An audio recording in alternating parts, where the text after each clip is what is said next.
All right, hi everybody. Hopefully a quick video today, but the second application of this augmented triad, augmented chord thing.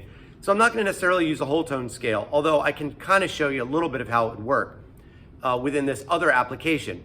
But I'm speaking specifically about the augmented chords. So I have on the board a 2-5, G minor 7 to C7. Before I talk about how I want to use the augmented chord in this, I want to get something out there that maybe you've thought about, maybe you haven't. But it's really important to understand that as an improviser, you dictate the changes through your solo. So you don't necessarily, just because a lead sheet says there are certain chords and their qualities, or the piano player, the guitar player are playing certain chords and certain qualities, you don't have to play those.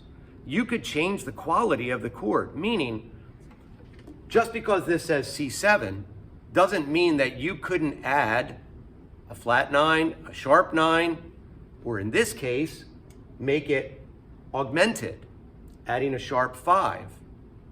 So, as a soloist though, you hold all the cards. There's nothing wrong with you determining the changes and really kind of steering the ship. You don't have to just always play with the piano player plays. Some of the beauty of music, or guitar player, some of the beauty of the music is when there's a little rub harmonically, because maybe the soloist is stretching outside of the changes a little bit, or maybe it ends up being, and I've played in situations like this with great players, it ends up being like a great game where people will play something and then we immediately adjust based off of the ears. You hear somebody play something, you're like, oh, I like that. And then the piano player will change and go with you, or you go with the piano player, and it ends up being like a beautiful dance.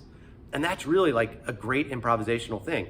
So you, soloists, get to dictate the changes. So with that in mind, here's a 2-5, G minor 7 to C7.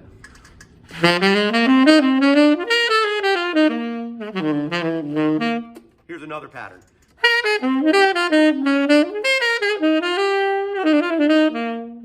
Okay, pretty diatonic. Now, what happens though if I decide as a soloist, you know what, I want to make this augmented? Well, first off, I'm well within my right to do that, and this is what it's going to sound like.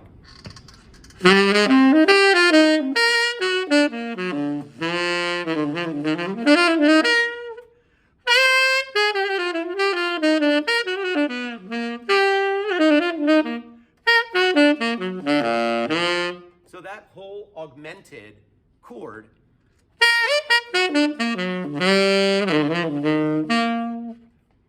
is a beautiful sound, and the piano player doesn't necessarily have to play it, or the guitar player, but the soloist can.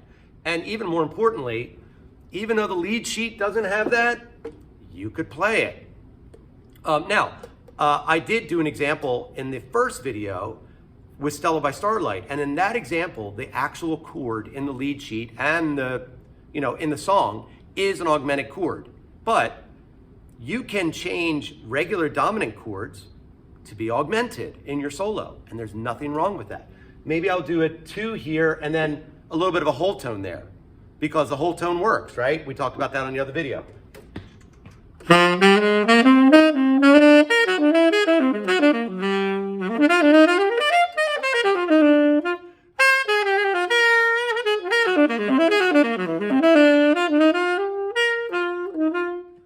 So there you go, there's a whole tone sound. Now I'll just do the scale and not those triads.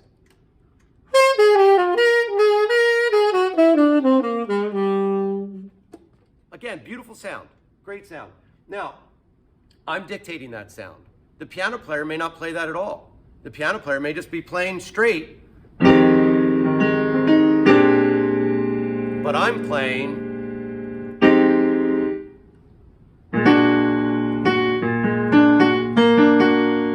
I'm going to play that augmented, and there's nothing wrong with that because you can dictate that. Okay, well, what about a standard 3-6-2-5? Okay, well, if we use the logic here, I can take each of these 5 chords and make them augmented. So check that out.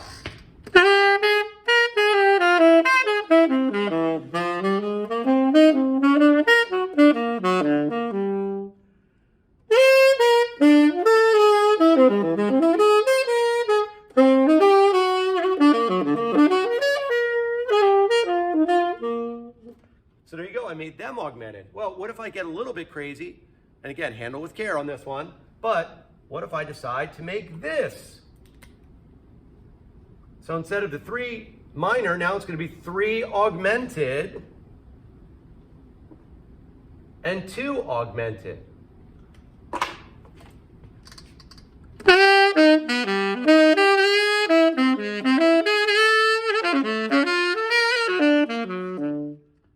Wow, that's a great sound. And that's a sound that Larry McKenna would use all the time, and especially on ballads. So let me play the very beginning of the first A section of Misty. I'll kind of blitz through it just so I can get to the turnaround. The turnaround at the end, I'm going to play these chords. So check out how that sounds. So here we go, Misty, and I'm doing it in concert E flat.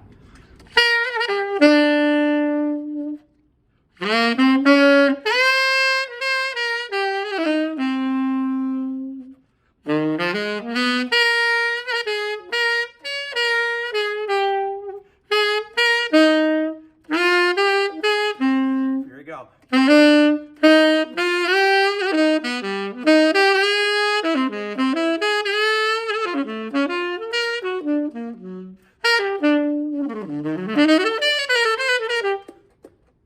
So again, Larry loved to use that sound, and he showed me that sound. Like Larry showed everything. I have nothing original.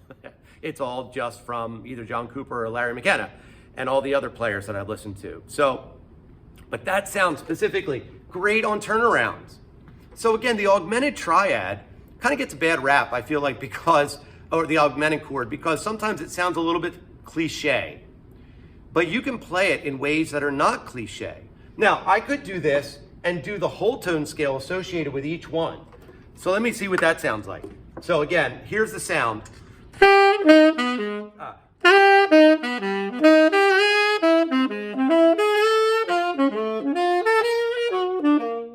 Now, what if I did the whole tone scale?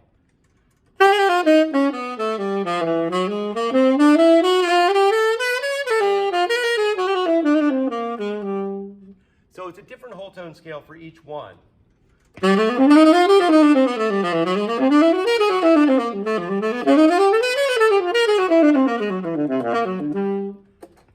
So I could run that. I like the arpeggio better.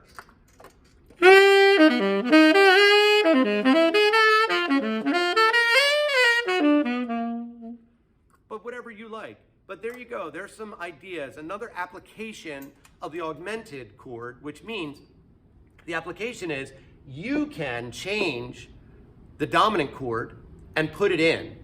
And by the way, this 3, 6, 2, 5. Does that look similar to any kind of bridge? Yeah, I Got Rhythm, right? The I Got Rhythm bridge. So on I Got Rhythm, they're all dominants. You could change them all to augmented. And if I was doing it in this key, so.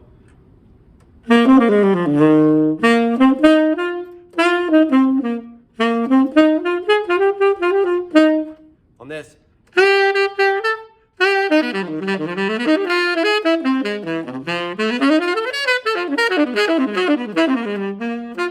So you can put it there too. But anytime you've got a string of dominants, you could, any dominant chord you can make into an augmented. So this is the second application. You can imply it. You can put it in. As a soloist, that is well within your right to do. Again, handle with care. Always keep your ears open to what's going on around you, but feel free to dictate the harmony because you're the soloist. And the more you do that, rhythm section players are going to love you for that. They really are, because then their ears start to pop open like, ooh, oh, that sounds like a great change. Maybe I'll try to go with them there. So, all right, augmented triads, part 2. I think I have one more of these, and I've already talked about that application, but I'm going to revisit it again. So, hope this helps.